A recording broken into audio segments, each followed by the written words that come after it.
नमस्कार. पुन्हा एकदा आपलं स्वागत आहे मंडे म्युझिंग्स मध्ये. मंडे म्युझिंग्स जे काही मॅनेजमेंटचे कन्सेप्ट आहेत, जे काही मॅनेजमेंटच्या आयडियाज आहेत, ते छोट्या व मोठ्या उद्योजकांपर्यंत पोहोचावे व त्या संकल्पनेमागील जो काही अर्थ आहे, त्याची जी काही व्यापकता आहे ती आपल्या लक्षात यावी. व आपण बऱ्याच वेळेला ह्या गोष्टी अनुभवत असतो किंवा वापरत असतो. मात्र त्या नक्की काय आहेत व त्याची उपयुक्तता काय आहे हे आपल्याला माहिती नसतं. आणि मंडे म्युझिंग तीच उपयुक्तता, तीच माहिती आपणापर्यंत पोहोचवण्याचं काम करतं. आजपर्यंत आपण business model canvas, customer segments, sales, customer journey map, customer empathy map अशा विविध विषयांवरती चर्चा केलेली आहे. आज आपण एका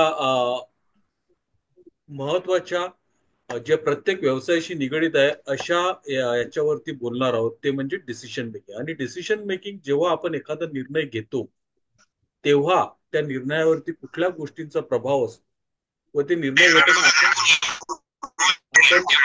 इथं काही मी गवत उपटून बाहेर आलेला नाही. तुम्हाला जर मारामाऱ्या करायच्या होत्या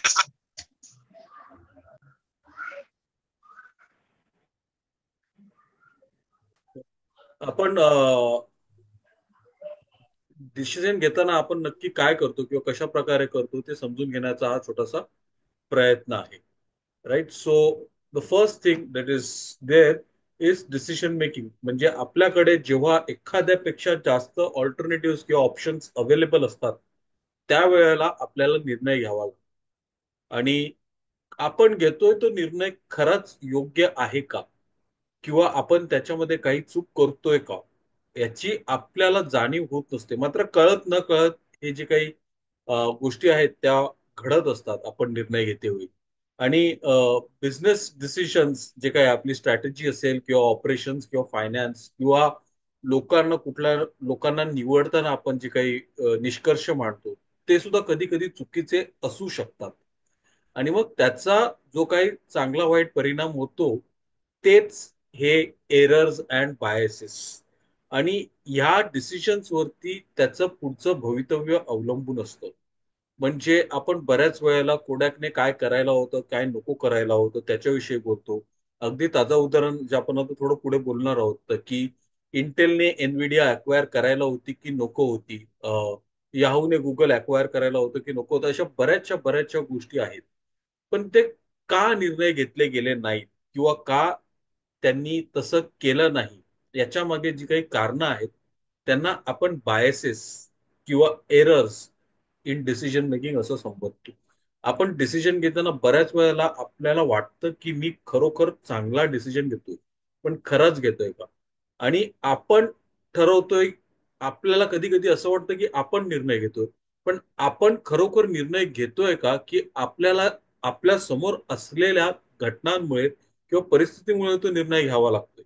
म्हणजे याचं एक सिंपल साधं उदाहरण जर द्यायचं झालं, तर मी नेहमी हा आवर्जून उदाहरण देत असतो, की आपण कुठे जाण्यासाठी कपडे निवडतो कुठले घालायचे, किंवा ठरवतो अगोदर की हे कपडे मी घालून जाणार आहेत. पण आपण जेव्हा जायला निघतो तेव्हा आपल्याला लक्षात येतं की ते कपडे आपण धुण्यासाठी टाकलेले आहेत आणि त्याच्यानंतर त्यांची जी काही आयनिंग करायची आहे ती केलेली नाही, त्यांना इस्त्री नाहीये, आणि ते कपडे अजून धुतले गेलेले सुद्धा नाहीये. मग अशा वेळेला आपण दुसरा कुठला तरी कपड्यांचा जो जोड आहे तो घालतो आणि आपण जातो. मग आपण डिसिजन नेमका या परिस्थितीत कोणी घेतला? आपण घेतला, की आपल्या कपड्यांनी जी परिस्थिती आहे ती आपले कपडे रेडी नव्हते, तयार नव्हते, म्हणून आपल्याला तो निर्णय घ्यावा लागला. या वर्षात काही छोट्या छोट्या गोष्टी बऱ्याच वेळेला आपल्या निर्णयांमध्ये आपसुकपणे डोकावत असतात किंवा येऊन मिसळून जातात, आणि ते आपल्याला समजत नाही. आणि तेच नक्की आज आपण जाणून घेण्याचा प्रयत्न करतो. या विषयावरती बराचसा अभ्यास झालेला आहे. म्हणजे दोन मोठे तज्ञ व्यक्ती ज्यांची मी नावं घेईल. One is Daniel Kahneman. बरंचसं संशोधन त्यांनी केलेलं आहे. अमोस ट्रेव्हस्की आणि डॅनियल कॅनेमन यांनी एकत्र दोघांनी मिळून संशोधन केलेलं आहे या बायसेस वरती. राल्फ डॉबेली अजून एक खूप चांगली व्यक्ती आहे ज्यांनी याच्यावरती संशोधन केलेलं आहे. आणि हे बायसेस काय आहेत, आपण एक 5 ते 6 बायसेस बघणार आहोत. सगळेच कव्हर करणं शक्य होणार नाही, पण त्यांची माहिती असणं खूप गरजेचं आहे. आता बायस म्हणजे काय? की जे काही आपल्याला वाटतं मी रास्त योग्य डिसिजन घेतोय, पण ते घेताना कधी कधी आपण भावनिक होतो, कधी कधी उत्साहाच्या भरात घेतो, कधी कधी आपल्याकडे पुरेशी माहिती उपलब्ध नसते. सॉरी. कधी कधी आपल्याकडे पुरेशी माहिती उपलब्ध नसते, मात्र आपण डिसिजन घेतो. कधी कधी आपल्या मनात दुसरंच काहीतरी चाललेलं असतं, की आपण हा एक चार गोष्टी बघतो, सहा गोष्टी बघायच्या फक्त चारच गोष्टी बघतो, आणि त्याच्या बेसिसवरती आपण तो निर्णय घेतो. Right. So these are all cognitive bias. ही आपली जी वैचारिक शक्ती आहे, त्याच्यामध्ये कळत न कळत आपसूक आलेल्या या गोष्टी आहेत. आणि मग जो काही निर्णय घेतला जातो तो चुकीचा ठरतो. आता प्लीज अंडरस्टँड, निर्णयांविषयी किंवा आपण जे डिसिजन्स घेतो त्याच्याविषयी एक महत्वाची गोष्ट म्हणजे कुठलाच निर्णय आपण ज्यावेळी घेतो त्यावेळेला आपल्याला कळत नाही त्याचा आउटकम काय असणार आहे, तो यशस्वी निर्णय असणार आहे की अयशस्वी निर्णय असणार आहे. तो निर्णय घेतल्यानंतरच आपल्याला कळतं. हे जर आपल्याला अगोदरच माहिती असतं कदाचित तर आपण बऱ्याचशा वेळेला खूप चांगले निर्णय घेतले असते. तर हे जे काही बायसेस आहेत, आपण जे काही रॅशनॅलिटी किंवा जे योग्य व रास्त आहे त्याला सोडून भलतेच जातो.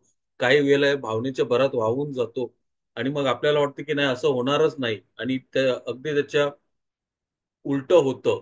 हे असं चालत राहतं. So these are the all the cognitive biases that are there. आणि म्हणून आपण हे पूर्णपणे हे जे बायसेस आहेत आपण पूर्णपणे आपल्या निर्णय प्रक्रियेतून काढू नाही शकत. प्लीज हे याची सुद्धा जाणीव ठेवा. आपण ते कमी करू शकतो, त्याचा इम्पॅक्ट कमी करू शकतो. 100% 100% नाही होणार, कधी ना कधी आपण एखाद्या भावनेच्या भरात निर्णय घेऊ.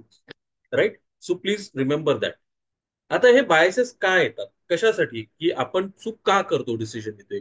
कधी कधी आपल्याकडे भरपूर इन्फॉर्मेशन, आज इंटरनेटवरती भरपूर इन्फॉर्मेशन अवेलेबल आहे. लोक हल्ली डॉक्टरला सांगतात की डॉक्टर तुम्ही या गोष्टींचा विचार केलेला नाही. राईट. किंवा आपण 50 ठिकाणी एखाद्या गोष्टीची इन्फॉर्मेशन काढतो आणि मग तो डिसिजन घेताना आपण कुठल्या तरी इन्फॉर्मेशन भारावून जातो किंवा कुठली तरी निगेटिव्ह इन्फॉर्मेशन बघतो आणि त्या बेसिसवरती डिसिजन घेतो. तर ते महत्वाचं आहे, इन्फॉर्मेशन ओव्हरलोड. आज युट्यूबवर इन्फॉर्मेशन आहे, न्यूजपेपरमध्ये इन्फॉर्मेशन आहे, ई कॉमर्सवर आहे, व्हॉट्सअपवर आहे, भरपूर ठिकाणून कधी कधी आपल्याला प्रश्न पडतो नक्की खरी कुठली खोटी कुठली, आणि याच्यातल्या नेमकं काय घ्यावं आणि किती घ्यावं याचा आपला गोंधळ उडतो. आणि मग त्या गोंधळात जेव्हा आपण निर्णय घेतो, अ बायस अकर्स. कधी कधी प्रेशर असतं. म्हणजे लक्षात घ्या, तुम्हाला जीवनामरणाचा प्रश्न आहे किंवा तुमच्या जवळच्या एका नातेवाईकाचा ऍक्सिडेंट झालेला आहे, म्हणजे I am taking a very extreme example. पण मग त्यांना त्यावेळेला लगेच कुठल्या हॉस्पिटलमध्ये ऍडमिट करायचं, कारण आपण जर कमी जास्त झालं तर मग त्यांच्या जीवाचं काही बरं वाईट होऊ शकतं. आपण तशा वेळेला कुठल्या हॉस्पिटलमध्ये त्यांना ऍडमिट करतो. आता आपण कन्स्ट्रेंट आहे, आपल्याकडे प्रेशर आहे, आणि मग त्यांना आपण जेव्हा हॉस्पिटलमध्ये ऍडमिट केल्यानंतर मग काहीतरी कमी जास्त होतं, आणि मग सगळे बोलतात अरे नको त्यांना इथे कशाला ऍडमिट केलं, तिथे नाही का करायचं, असं नाही का करायचं. अरे पण त्या वेळ प्रसंगीत कसं निर्णय घ्यायचं होतं, आणि कोणाला तरी ते कॉल घ्यायचा होता. राईट. सो टाइम कन्स्ट्रेंट असतात. बऱ्याच वेळेला अॅन्युअल रिपोर्ट आहे, क्वार्टरली रिपोर्ट आहे, मीटिंग आहे, त्याच्यामध्ये रिपोर्ट तयार झालेले नाही, डेटा आलेला नाही, आणि आता बॉसला किंवा दुसऱ्या कोणाला ती रिपोर्ट द्यायचे आहेत. मग आपण घाईगडबडीत ते रिझल्ट बनवतो, त्याचा पुरेसा विचार करत नाही, त्याची पडताळणी करत नाही, आणि मग चुकी होण्याची शक्यता आहे. भावनेच्या भरात आपण कधी कधी निर्णय घेतो. म्हणजे माझा एक मित्र आहे, खूप चांगल्या एज्युकेशनल इन्स्टिट्यूट मध्ये कामाला होता, बऱ्यापैकी पगार होता, पण एक छोट्याशा गोष्टीमुळे खटका उडाला. त्या भावनेच्या भरात त्यांनी ती नोकरी सोडली, राजीनामा दिला, आणि त्याच्यानंतर त्याला कुठल्या तरी छोट्या इन्स्टिट्यूटमध्ये जाऊन काम करावं लागलं. राईट. आणि त्या पगारामध्ये जवळपास 50% फरक होता. तो भावनेच्या वरती एक छोटासा खटका आहे. आज तो त्या गोष्टीचे जेव्हा आठवतो ऑब्विसली हसतो त्याच्यावरती. पण असा आपण भावनेच्या भरात कधी कधी एखादा निर्णय घेतो आणि त्याचा पुढचा मागचा विचार आपण मात्र करत नाही. त्याच्यानंतर आपल्या अगोदरचे पर्सनल एक्सपिरियन्सेस. अरे मला माहिती आहे ना, मी असा अगोदर अनुभव घेतलेला आहे. बरोबर आहे, तुम्ही घेतलेला आहे अनुभव, पण प्रत्येक वेळेला तसंच होण्याची शक्यता नाही आहे. हे आपण जाणीव ठेवणं गरजेचं आहे. आणि बऱ्याच अजून एकदा, जे काही आपल्या जोडीची जी लोक आहेत, आपल्या ऑर्गनायझेशन मध्ये आपल्या सोबत जी काम करतात ते जे आपल्याला सांगतात त्यांच्या प्रभावाखाली सुद्धा कधी कधी आपण हा निर्णय घेतो. So these are the things that influence or bias the decision. आता कुठल्या कुठल्या प्रकारचे बायसेस आहेत, आपण हे सगळे बायसेस आता डिस्कस करणार आहोत. पहिला आहे कन्फर्मेशन बायस. आता कन्फर्मेशन बायस म्हणजे काय, की मला जी इन्फॉर्मेशन हवी आहे ना तेवढीच इन्फॉर्मेशन मी घेतो आणि त्याच्या बेसिसवरती माझा पुढचा डिसिशन घेतो. म्हणजे एक सिंपल उदाहरण, जर तुम्ही बेटिंग करत असाल, आता चॅम्पियन्स ट्रॉफी चालू आहे म्हणून सांगतो. चॅम्पियन्स ट्रॉफीमध्ये इंडियाने आजपर्यंत पाकिस्तानकडून फक्त आयसीसी टुर्नामेंट्स मध्ये एकदाच हार पत्कारलेली आहे. मला वाटतं एकाच मॅच मध्ये पाकिस्तानने एकदा का दोनदाच हरवलेलं, पण वर्ल्ड कप मध्ये किंवा बाकीच्या ठिकाणी पाकिस्तानला आपण नेहमी हरवतच आलो आहोत आयसीसी ट्रॉफीमध्ये. मग आता याच्या पुढे पाकिस्तान जर का इंडिया बरोबर हरली तर आपण सांगू शकतो कन्फर्मेशन बायस. अरे बघ, मी तुला बोललेलो ना की पाकिस्तान आयसीसी टुर्नामेंट मध्ये इंडिया बरोबर नेहमी हरतेच. आपण फक्त ती तेवढीच इन्फॉर्मेशन बघतो, याचा अर्थ असा नाही की पाकिस्तान इंडियाला हरवू शकत नाही. राईट. तो आपण फक्त आपला जो काही मत आहे त्याला जो दुजोरा मिळतो तीच इन्फॉर्मेशन बघतो. मग आता याचा बिझनेसमध्ये मार्केटमध्ये आपण जेव्हा उतरतो, क्या यार आज मार्केट बहुत डाऊन आहे, कुछ चल नहीं रहा है ज्यादा, हाँ, मग तो समोरचा व्यक्ती पण सांगतो, हा यार देखो ना पैसा ही नहीं आ रहा है. हो अच्छा, मार्केट में पैसा नहीं. मग आपण काय ठरवतो, हा मार्केटमध्ये पैसा नाही का, तर त्यांनी जी सांगितली तीच इन्फॉर्मेशन आपण घेतली. बाकीचा तो बोला हाँ पैसा नहीं पर लेकिन उसका धंधा ऐसा चल रहा है, इसका धंधा ऐसा चल रहा है, वो लोग इतना कमा रहा है, ती सोडली आपण इन्फॉर्मेशन. सो कन्फर्मेशन बायस म्हणजे मला जी हवी तेवढीच इन्फॉर्मेशन मी घेतो आणि त्याच्या बेसिसवरती मला जो निर्णय काढायचा आहे किंवा मला जो निष्कर्ष काढायचा आहे तेवढाच निष्कर्ष मी काढतो. That is confirmation bias. आणि आपण बऱ्याच वेळेला हे करतो ना, म्हणजे हा कस्टमर, अरे म्हणजे एक अजून एक गोष्ट सांगितली जाते ना की मराठी माणूस उद्योगात सहसा पडत नाही, पण आपण जर नीट पाहिलं आजूबाजूला तर बरेचसे यशस्वी मराठी उद्योजक आहेत ज्यांनी त्यांचा व्यवसाय फक्त भारतातच नव्हे तर साता समुद्र पलीकडे सुद्धा नेऊन ठेवलेला आहे. पण तरी सुद्धा आपण बऱ्याच वेळा काय बोलतो, मराठी उद्योजक, मराठी माणूस उद्योग करू शकत नाही. मग त्याचा कुठल्या मराठी माणसाचा व्यवसाय फेल गेला की अरे बघा हे झालं. अशा वेळी आपण जे काही बोलतो दॅट इज कन्फर्मेशन बायस. त्याच्यानंतर अँकरिंग बायस. अँकरिंग बायस म्हणजे माझ्याकडे एखादी जी पहिली इन्फॉर्मेशन येते त्याच्या बेसिसवरती मी पुढचे निर्णय घेतो. आता समजा मला कुठेतरी ऑफिससाठी जागा बघायची आहे, मी ऑफिससाठी जागा बघतोय, लेट्स से बीकेसी मध्ये जागा बघतोय ऑफिससाठी. आणि मी जेव्हा ऑफिससाठी जागा बघायला जातो, बीकेसीचे सुरुवातीचे एक दोन तीन जे मी ठिकाणी चौकशी करतो ते मला सांगतात, सर 1 लाख रुपया स्क्वेअर फीट रेट चल रहा है इधर. त्याच्यातला कोणतरी 1,10,000 सांगतो, कोणतरी 1,05,000 सांगतो, कोणतरी 90,000 सांगतो किंवा 95,000 सांगतो, पण जवळपास सगळं 1 लाखाच्या आसपासच आहे. मग अशा वेळेला मला कोणतरी थोडस चौकशी केल्यानंतर मला कोणतरी मला सांगतो 80,000 रुपये स्क्वेअर फीटने तुम्हाला मी देतो ही जागा. आता माझ्या मनात आकडा कुठला आहे, 1 लाख रुपये स्क्वेअर फीटचा आकडा बसलेला आहे. कारण माझी जी पहिली इन्फॉर्मेशन आली ती मला आली 1 लाख रुपयाची. आता 80,000चं जेव्हा येतो तेव्हा मी, अरे बापरे, 80,000, चला चांगली डील मिळते, मी लगेच ती जागा बुक करून टाकतो, पैसे देतो. आणि ते पैसे दिल्यानंतर किंवा तो डील केल्यानंतर मला समजतं की एक दोन बिल्डिंग सोडून जर मी थोडं पुढे गेलो असतो तर तिकडे कोणीतरी जागा 70-75 हजार त्या रेंजमध्ये सुद्धा प्लॉट्स अवेलेबल आहेत किंवा ऑफिस स्पेस अवेलेबल आहे. हे झालं अँकरिंग बायस. माझ्याकडे जी पहिली इन्फॉर्मेशन येते त्याच्या हिशोबाने मी पुढचे डिसिजन घेतो. की आता चॅट जीपीटी दुनिया बदलून टाकणार किंवा जग बदलून टाकणार, हा मग आता जे काही चाललंय, मग चॅट जीपीटी, मी सगळी दुनिया चॅट जीपीटीच्याच याच्याने बघतो किंवा मग त्याच्यापेक्षा थोडं काहीतरी चांगलं दिसलं की मला वाटतं अरे अरे हे खूप चांगलं आहे. Right. So that is anchoring bias. त्याच्यानंतर ओव्हर कॉन्फिडन्स बायस. म्हणजे आपल्याला वाटतं की मीच शहाणा, मी जो काही डिसिजन घेईन, मी जे काही करतोय ते सगळं व्यवस्थित, बाकी मला जेवढं समजतं, मला जेवढं माहिती आहे तेवढ्या समोरच्या व्यक्तीला माहिती नाही. पण असं खरंच असतं का? म्हणजे लोक बऱ्याच वेळेला स्टॉक मार्केट्समध्ये इन्व्हेस्ट करतात. अरे हा स्टॉक कधी खाली पडूच शकत नाही, तो या रेटच्या खाली कधी येऊच शकत, असे बरीच लोक सांगत असतात. अरे खरा पैसा तर मार्केटमध्ये आहे, तुम्ही इन्व्हेस्ट करा. आणि तुम्ही इन्व्हेस्ट करता सुद्धा. का? पण त्याच्यानंतर मार्केट धडाधड पडायला लागतं. तर ते का होतं? कारण ओव्हर कॉन्फिडन्स बायस. अजूनपर्यंत कुठलीच व्यक्ती मार्केटला 100% टाइम करू शकलेली नाही. जे कोणी सावधरित्या करतात, समजून उमजून करतात, त्यांना ते जमतं. अगदी वॉरेन बफे सारख्या माणसाने सुद्धा लॉस घेतलेला आहे. तो ओव्हर कॉन्फिडन्स बायस असू नये. मग आपण माझा बिझनेस, अरे मला माझा बिझनेस खूप चांगला समजतो, तू कोण मला सांगणार? मी आज एवढी वर्ष झाली या व्यवसायात करतोय, मी करतोय तो डिसिजन बरोबरच घेतोय. आपण खरंच बरोबर डिसिजन घेतोय का याचा विचार करणं खूप गरजेचं आहे. त्याच्यानंतर स्टॅटस किओ बायस, की माझा जसा बिझनेस चाललेला आहे, खूप चांगला चाललेला आहे, मला तसंच राहायचं आहे. आपण थोडंसं कोडॅकच्या डिसिजन विषयी बोलूया नंतर. पण आजकाल बरेचसे जे काही बिझनेसेस आहेत, त्यांना वाटतं की आपलं जसं चाललेलं आहे त्याच्यामध्ये काहीच बदल करत नाही. म्हणजे जसं तुम्ही एमटीएनएल आणि बीएसएनएल बघितला, तर त्यांचा कारभार तसा अगोदर थंडा किंवा ढिला चालायचा, तसा आताच चालतो. इनफॅक्ट एकेकाळी MTNL was the best service provider, पण आता नाहीये. आता त्यांचं जे काही ढिसा कारभार चाललेला आहे तो तसंच चाललेला आहे. त्याच्यामध्ये बदल होण्याची शक्यता कुठे दिसत नाहीये सध्या तरी. हा स्टॅटस क्यू, राईट.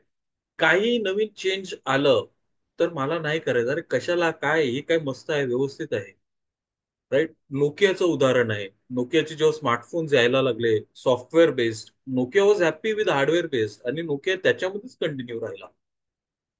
तर आपला बिझनेस जसा चाललेला आहे त्याच्यामध्ये जे काही नवीन बदल येत आहेत किंवा जे काही नवीन घडामोडी होत आहेत त्याच्यानुसार आपण बदलत नाही, आणि आपण जसा करतोय बिझनेस तसाच कंटिन्यू ठेवतो करायला, त्याला आपण स्टॅटस किंवा बायस बोलतो. आणि आपल्याला काही बदल झालेले आवडत नाही. पण आपला कस्टमर बदलतोय, सॉरी, आपला कस्टमर बदलतोय, आपली टेक्नॉलॉजी बदलते, मग आपण का नाही बदलत आहोत याचा विचार करणं गरजेचं आहे. नंतर रिसेन्सी बायस. रिसेन्सी बायस मध्ये जी काल परवा झालेली गोष्ट आपल्या मनात खूप ताजी असते आणि आपण त्याच्या बेसिसवरतीच डिसिजन घेतो, तो झाला रिसेन्सी बायस. पण आपण त्याच्या अगोदरची जी काही आपले अनुभव आहेत, त्याच्या अगोदर आपण जे काही शिकले सवरलेलो आहोत त्याचा विचार करत नाही. आणि रिसेन्सी बायस मध्ये मी एखादा डिसिजन घेतला आणि मला त्याचा फायदा झाला, काही कारणास्तव फायदा झाला, मग मी पुढचा डिसिजन घेताना सुद्धा त्याच्याच बेसिसवर, अरे मी तेव्हा असं केलं ना, 2 दिवसापूर्वीची तर गोष्ट आहे, मी असं केलेलं, माझा निर्णय बरोबर झाला, मग आता मला पुढचे डिसिजन त्या हिशोबानेच घेतलेलं पाहिजे. हा एखाद दुसऱ्या वेळेला तसं होऊ शकतं, पण नेहमीच तसं होतं का हा प्रश्न विचारणं गरजेचं आहे.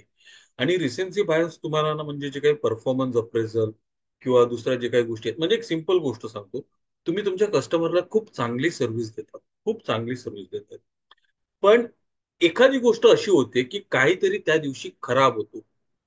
तुम्ही मागची 10 वर्ष झाले त्या कस्टमरला एकदम सर्वोत्तम सर्व्हिस देतात, पण अगदी काल परवा एक तुमच्या हातून छोटीशी मिस्टेक घडली आणि तुमचा कस्टमर मग येणाऱ्या पुढच्या दिवसात तुम्हाला ते, अरे काय ते तुम्ही तसं केलं, असं नको करायला होतं, आम्हाला किती त्रास झाला, अरे पण ते असं नको व्हायला होत.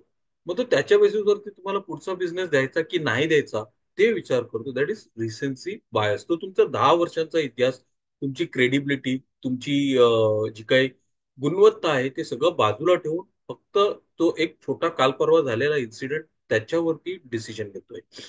त्याच्यानंतर सन कॉस्ट फॅलेसी, म्हणजे मी एखाद्या गोष्टीत पैसा गुंतवलेला आहे, तिथून मला पैसा भेटत नाहीये किंवा माझा निघत नाहीये, मग मी अजून जास्त पैसा टाकतो या आशेने की त्याच्याने तो माझा पैसा अगोदर जो अडकलेला आहे तो बाहेर येईल किंवा त्याची व्हॅल्यू वाढेल आणि माझा फायदा होईल.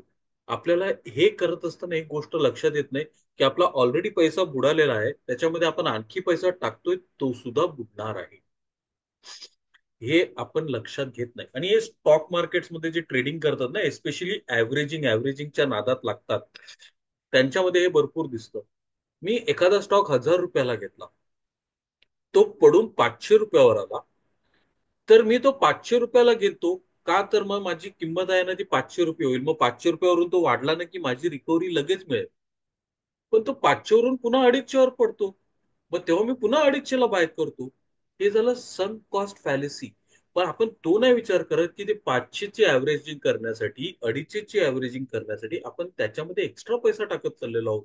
आणि तो पैसा अगोदर गेलाय तो गेलाय. आता आपण जो नंतर टाकलेला आहे तो सुद्धा गेलेला आहे. असं बऱ्याचशा व्यवसायात होतं. आणि लोक व्यवसायात अडकल्यानंतर ना, त्यांना थोडंसं कर्जबाजारी झाल्यानंतर ते अजून कर्ज घेतात. का कर्ज घेतात? तर माझा तो कर्ज सुटावा आणि ह्या कर्ज घेऊन मी तो कर्ज फेडेन. आणि मग माझा बिझनेस थोडासा चलती आली मला, की मी दोन्ही कर्ज फेडेन. तसं होतच नाही. होतच नाही. काय होतो परिणाम? तर आपण दोन दोन कर्ज डोक्यावर घेऊन बसतो.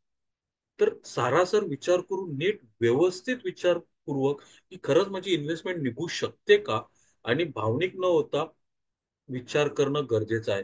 आणि last but not the list is availability heuristics. आपल्याकडे जी लगेच शोधून इन्फॉर्मेशन मिळते त्याच्या बेसिसवरती आपण डिसिजन घेतो. म्हणजे तुम्हाला लॅपटॉप घ्यायचा आहे, तुम्हाला कार घ्यायची आहे, तुम्हाला स्मार्टफोन घ्यायचा आहे. तुम्ही इथे तिथे 2-3 वेबसाईट्स बघता, चेक करता.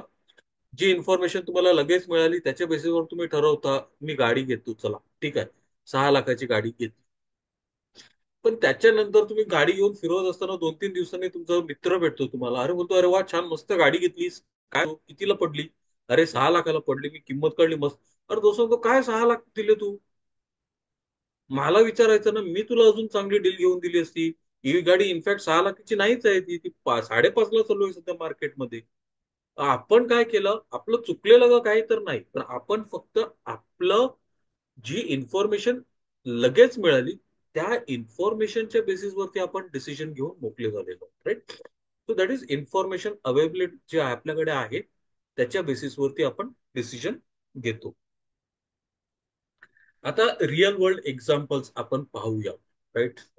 ब्लॉकबस्टर एक टप्पा असा होता की नेटफ्लिक्स चा बिझनेस व्यवसाय चाललेला. Blockbuster was almost 4 times the size of Netflix. आणि नेटफ्लिक्सला तेव्हा असं वाटलं की जर ब्लॉकबस्टरने आपल्याला अक्वायर केला तर कदाचित आपला अजून चांगला उदो उदो होईल. आपण अधिक चांगल्या प्रकारे फ्लरिश करू शकतो. आणि त्या हिशोबाने नेटफ्लिक्सचे जे काही फाउंडर्स आहेत ते ब्लॉकबस्टर मध्ये गेलेले की तुम्ही आम्हाला अक्वायर करा म्हणून. पण ब्लॉकबस्टरला वाटलं की हा जमा स्ट्रीमिंग काही चालणार नाही. डीव्हीडी, व्हीसीडी त्याच्यावरतीच दुनिया तगून राहील. आणि त्यांनी ती काही संधी स्वीकारली नाही. त्यांनी नेटफ्लिक्सला नाही बोललं. And what happen to Blockbuster is we all know. Status क्यूचं एक सुंदर उदाहरण. याहूला गुगलला अक्वायर करायची एक नाही तर 3 वेळा संधी होती आणि तिन्ही वेळेला याहूने नाही सांगितलं. कारण त्यांना वाटलं की गुगलचं पोटेन्शियल काय आहे, आम्ही खूप मोठे आहोत, आम्हाला बरं चांगलं समजतं, गुगल उद्या परवा तगेल नाही तगेल. They just decline. आणि त्यांचं व्हॅल्युएशन खूप जास्त वाटलं. त्याच्यापेक्षा याहू खूप चांगला आहे, याहू खूप छान करू शकतं, right? And then Yahoo started to struggle. So त्यांचा ओव्हर कॉन्फिडन्स बायसमुळे याहूची आज काय परिस्थिती आहे. याहूला स्वतःला अमेरिकन ऑनलाईन या कंपनीने एक्वायर केलं. इंटेलला एनविडिया एक्वायर करण्याची खूप संधी होती. एक चांगली संधी चालून आलेली. पण इंटेलने नाही घेतलं. इनफॅक्ट इंटेलला जे काही प्रोसेसिंग युनिट्स आहेत किंवा चिप मेकिंग आहे त्याच्यामध्ये सुद्धा एंट्री करण्याची संधी होती. पण इंटेलने त्या संधीचा फायदा घेतला नाही. त्यांना वाटलं की आपलं जे काही बिझनेस चाललेला आहे मायक्रो प्रोसेसर्स वरती त्याच्यावरच पुढे दुनिया चालणार आहे. पण तसं काही झालं नाही. आज घडीला एनविडिया ही जगातली अ, सगळ्यात जास्त कॅपिटलायझेशन असलेल्या कंपन्यांमध्ये गणली जाते. And it is much more bigger than Intel. इंटेलची आज अवस्था जगतोय की मरतोय अशी झालेली आहे. सिमिलर उदाहरण आहे कोडॅकचं. कोडॅकचा अँकरिंग बायस, म्हणजे कोडॅकला काय वाटलं की जो फिल्मचा बिझनेस आहे तो कधीच बाहेर जाणार नाही, तो कधीच वाया जाणार नाही, तो कधीच संपणार नाही. पण ते त्या काय बोलतात ते त्या याच्यावरती बिलीफ मध्ये अटकून पडले. आणि जो डिजिटल कॅमेऱ्याचा उगम होतोय, इनफॅक्ट कोडॅकने डिजिटल कॅमेरा इन्व्हेंट केलेला, पण तो डिजिटल कॅमेऱ्याचा उगम होतोय आणि त्याचा पसारा जगभर पसरतोय. कोडॅकला ते मात्र दिसलंच नाही. कोडॅक ट्रेंड्स मध्येच अडकून पडलं. ते एक अँकरिंग बायसचं खूप सुंदर असं उदाहरण आहे. माझं याच्यामधून सुटका नाही का, किंवा या गोष्टींचे परिणाम काय होतात? तर ऑब्व्हियसली आपण खूप चुकीचे निर्णय घेतो जे आपल्याला कंपनीला खूप भारी पडतात. आपण नुकतं पाहिलेलंच आहे. पोटेन्शियल ऑपॉर्च्युनिटीज ग्रोथच्या आपल्याला मिळत नाही. आपण नको त्या ठिकाणी पैसा घालतो. आपल्या रिसोर्स अलोकेशनचं उलट गणित होतात आपली. त्याच्याकरता ना आपलं भलं होतं ना आपल्या कंपनीचं भलं होतं. इनोव्हेशन किंवा जी काही नवीन कार्यपद्धती आहेत, नवीन डेव्हलपमेंट्स आहेत, टेक्नॉलॉजी ऍडव्हान्समेंट आहेत, त्या अडॅप्ट करायला आपण कमी पडतो. त्यांच्यापासून आपण लांब राहत जातो. आपले कस्टमर्स आपल्याशी नाराज होतात का? तर अरे काय, अभी तक वैसे ही पुराना जैसा धंदा करते, दुनिया किधर की किधर गई, आप वैसे ही पडे हो. या सगळ्या गोष्टी आपल्यावर पडतात आणि मग त्याचा परिणाम आपले जे काही एम्प्लॉईज आहेत, आपले जो काही वर्क कल्चर आहे, आपली जी काही कंपनी आहे, कंपनीच्या ब्रँड आणि इमेज वरती सुद्धा पडतो. तर ह्या बायसेस दिसायला खूप छोट्या आहेत, पण त्यांचे परिणाम खूप मोठे आहेत. आणि प्लीज पुन्हा एकदा मी सांगतो की आपण जोपर्यंत डिसिजन घेत नाही तोपर्यंत तो डिसिजन योग्य किंवा वाईट हे आपल्याला समजत नाही. आणि म्हणून आपण जे परिणाम आहेत ते कमी करण्यासाठी प्रयत्न करू शकतो. 100%च आपण बायसेस काढून टाकू शकतो याची गॅरंटी नाही. But we can reduce the extent of biases. आता आपण कसं करू शकतो? पहिली गोष्ट की मी मुळात निर्णय घेताना चुकी करू शकतो याची जाणीव ठेवून निर्णय घेणे. मग निर्णय घेताना मी व्यवस्थित चूक घेतोय का? कुठल्या गोष्टींचा विचार करायला पाहिजे? कुठल्या गोष्टी आवर्जून टाळायला पाहिजेत? त्याचा आपल्याला व आपल्या टीम मध्ये जी लोक निर्णय घेतात त्यांना योग्य तो ट्रेनिंग किंवा योग्य तो अवेअरनेस त्यांच्यामध्ये क्रिएट करणं खूप महत्वाचं आहे. त्याच्यानंतर एकसारखेच विचार करणारे लोक आपल्या टीम मध्ये असतील तर तुमचा प्रॉब्लेम आहे. तुम्ही कधी ना कधी डिसिजन मध्ये चुकणार. पण तुमच्या विरुद्ध किंवा तुमच्या उलट किंवा एका दुसऱ्या पर्स्पेक्टिव्हने एका दुसऱ्या अँगलने विचार करणारी व्यक्ती जर तुमच्या व्यवसायात असेल, तुमच्या सोबत असेल, तर तुम्ही एखादा चांगला निर्णय घेऊ शकता. कारण त्याची जाच पडताळ नव्हती. आणि याचं एक सुंदर उदाहरण तुम्ही मिशन मंगळ जर पाहिलं असेल, जेव्हा अक्षय कुमार आणि विद्या बालन त्यांची ती संकल्पना मांडतात, तेव्हा ते त्यांना खूप भरोसा असतो. त्यांचा ओव्हर कॉन्फिडन्स होतो की अरे आम्ही सांगितलं हे असं थिअरी खूप चांगली आहे, पण त्याच्यामध्ये एक कच्चा दुवा असतो. तो कच्चा दुवा काय, तर तो तेवढा वेट घेऊन जाऊ शकेल का सॅटेलाइटचा, जो रॉकेट किंवा जो हे सोडणार आहेत, तो सॅटेलाइट हेवी सॅटेलाइट घेऊन जाऊ शकतो का? तो त्यांना पर्स्पेक्टिव्ह त्या एखादा माणूस जो शंका उपस्थित करतो तेव्हा त्यांना तो समजतो. तो डायव्हर्स पर्स्पेक्टिव्ह मॅटर्स. त्याच्यानंतर फक्त माझा अनुभव आहे, मी एवढे वर्ष झाले या बिझनेसमध्ये आहे, मला सगळं समजतं, केवळ त्या भरोशावरती डिसिजन घेऊ नका. तर डेटा बघा, आजकालची जी काही ट्रेंड चाललेली आहे ते बघा, तुमचा बिझनेस कसा चाललेला आहे, तुमचे कस्टमर्स कुठल्या प्रकारचे प्रोडक्ट सर्व्हिसेस घेत आहेत ते पहा. डेटा हातात घ्या आणि डेटाचा आणि तुमच्या अनुभवाची सड घाला. Those decisions are the best decisions. Even आज घडीला जगात असं सांगितलं जातं की जे क्रिटिकल सॉफ्टवेअर्स आहेत त्यांची बरेचसे सॉफ्टवेअर 100% डेटा ड्रिव्हन नाही. 100% डेटा ड्रिव्हन वाले सॉफ्टवेअर बऱ्याच वेळेला चुकी करतात. पण जिथे जिथे सॉफ्टवेअर आणि मॅन्युअल डिसिजन मेकिंग किंवा एक्सपिरियन्स आणि इंट्युशनचा मिलाफ ज्यांना ज्यांना जमलेला आहे, त्या लोकांनी खूप सुंदर आणि चांगले डिसिजन घेतले. Use data but along with your experience. त्याच्यानंतर डेव्हल्स ऍडव्होकेट वापरा, की आपण जी काही गोष्ट करतोय कुठल्या बेसिसवरती मी, हा हा माझा बिझनेस पुढच्या वर्षात एवढा वाढणार का, वाढणार कशासाठी वाढणार, कोणामुळे वाढणार, कुठून येणार ती लोक, कुठून येणार तो पैसा, हा प्रश्न विचारा. डेव्हल्स advocate, play the devil's advocate. तुला असं का वाटतं? तसं नाही झालं तर मग काय करणार? मग तसं नाही झालं तर काय करणार? Right, play the devil's advocate. आपण करू शकतो आणि बऱ्याच वेळा आपण कधी कधी करतो, पण नेहमी नाही करत, कन्सिस्टंटली नाही करत, तो प्रॉब्लेम आहे. चेकलिस्ट आणि फ्रेमवर्क्स वापरा. आणि इथे थोडंसं ना चेकलिस्ट आणि फ्रेमवर्क्स मध्ये प्रॉब्लेम आहे की त्याच्याच पूर्णपणे बेसिसवरती नका घेऊ डिसिजन. कदाचित तुम्ही ते फक्त चेकलिस्ट टिकमार्क टिकमार्क टिकमार्क नाही करायचं आहे. जर टिकमार्क केलं तर चेकलिस्टचा धोका आहे. पण चेकलिस्ट करताना सजगपणे की हा क्रायटेरिया ओके आपण विचारात घेतलाय, खरंच तसं आहे का, आता हो ओके ठीक आहे, राईट. कॉस्ट बेनिफिट अनालिसिस आहेत, अजून बऱ्याचशा गोष्टी आहेत, थिंकिंग हॅट्स आहेत किंवा व्हॅल्यू बेस्ड ऍक्टिव्हिटीज आहेत. त्या सगळ्यांची चेकलिस्ट बनवा, तयार करा आणि तुमच्या व्यवसायासाठी लागणारे 5 किंवा 6 महत्वाच्या गोष्टी या प्रत्येक व्यावसायिकाला माहीत असतात. त्याची एक छोटी चेकलिस्ट तयार करून डिसिजन घेते चेक करा. त्याच्यापैकी किती क्रायटेरिया तुम्ही सक्सेसफुली मॅच करत आहात, फिट करत आहात, आणि मग निर्णय घ्या. त्याच्यानंतर बाहेरच्या व्यक्तीकडून फीडबॅक द्या. आणि सगळ्यात महत्वाची गोष्ट, बाहेरच्या व्यक्तीकडून फीडबॅक घेताना ज्या व्यक्तीचा तुमच्या व्यवसायाशी काही संबंध नाही अशा व्यक्तीकडे जाऊन आपल्या बिझनेस बद्दल बोला आणि त्याला आपला प्रॉब्लेम सांगा. ती व्यक्ती काहीतरी वेगळ्याच पद्धतीने उत्तर देईल, पण आपण जो विचार केलेला नाही तो विचार ती व्यक्ती आपल्याला करून देऊ शकते. आणि हे खूप महत्वाचं आहे.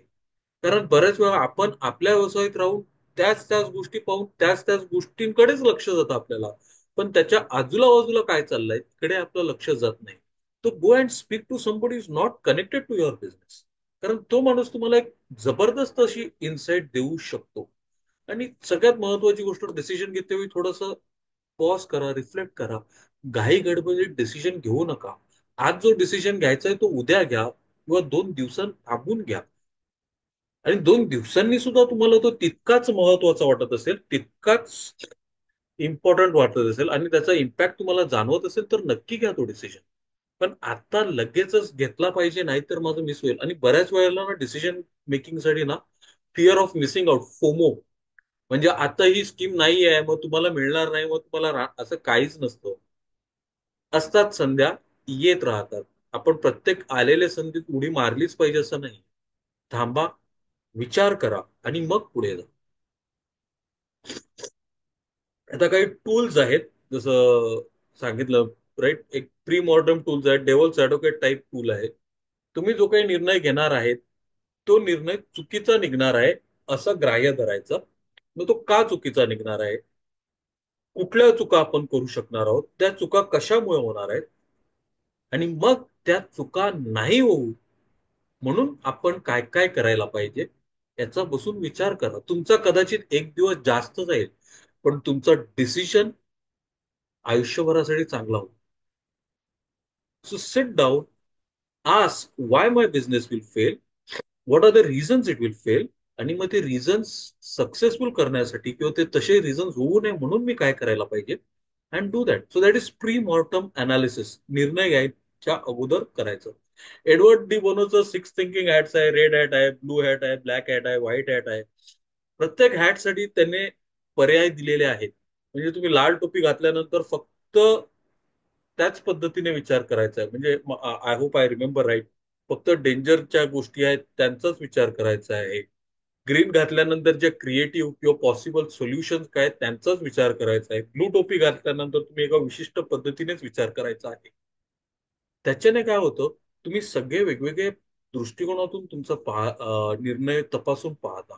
स- त्याशिवाय तुम्ही तो जो निर्णय घेताय, डेंजर्स पाहताय त्याच्यामध्ये सखोल जाऊन पाहतायत, चांगले पॉझिटिव्ह पाहतायत त्याच्यामध्ये सखोल जाऊन पाहतायत, तर you get a better understanding and enrichment of your decision that are there.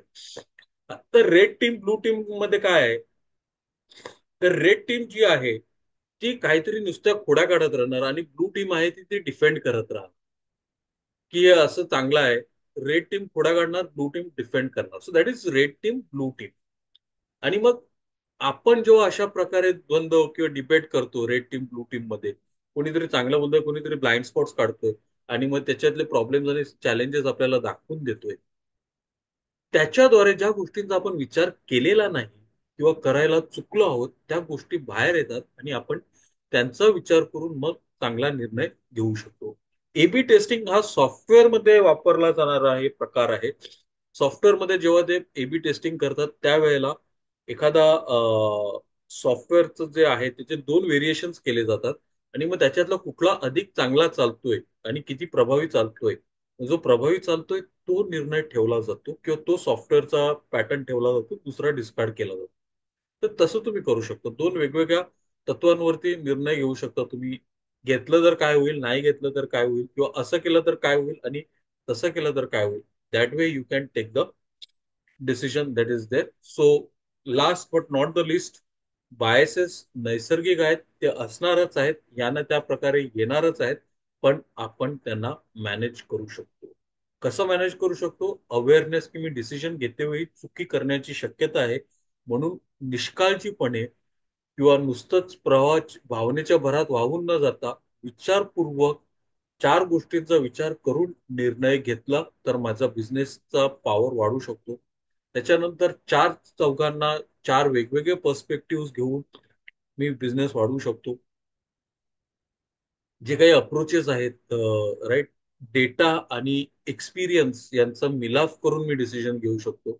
आणि last but not the list, ज्या गोष्टींच्या बेसिसवरती तुम्ही बिझनेस करत आहात त्याला नेहमीच चॅलेंज करत राहा, त्यातला प्रश्न विचारत राहा, त्याच्या क्वेश्चन करत राहा की हे काल चालत होतं, हे आज सुद्धा चालतंय का. Then you can take fantastic and wonderful decisions.